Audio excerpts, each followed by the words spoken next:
ఆదికాండం 15:1 ఉంటున్నది.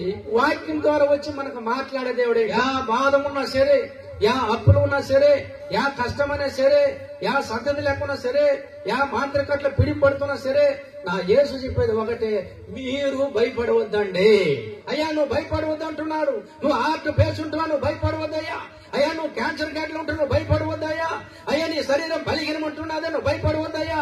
అయ్యా నువ్వు మరణ పడకలు ఉంటున్నావు భయపడవద్దా. అయితే యేసు ప్రభు చెప్తున్నాడు, ఆయన సన్నిధికి వచ్చి నువ్వు ప్రార్థన చేస్తే చాలు, యేసయ్యా నువ్వు నాకు అద్భుత చేయమయ్యా అని దిగి వచ్చే దేవుడు అంటున్నాడు.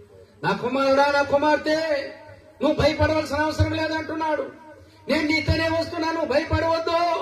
దేవుని యొక్క వాక్యం ఉంటున్నది. నిర్గమకాండ 20:20 ఉంటున్నది. యెహోవా దేవుడు మాట్లాడుతూ ఉంటే ఇశ్రాయేలు యొక్క జనాంగానికి ఒక భయం వచ్చినదంట. ఇప్పుడు వాళ్ళందరూ చెప్తున్నారు, అయ్యా దేవుడు మాట్లాడితే మాకు భయం ఉందే మోసే.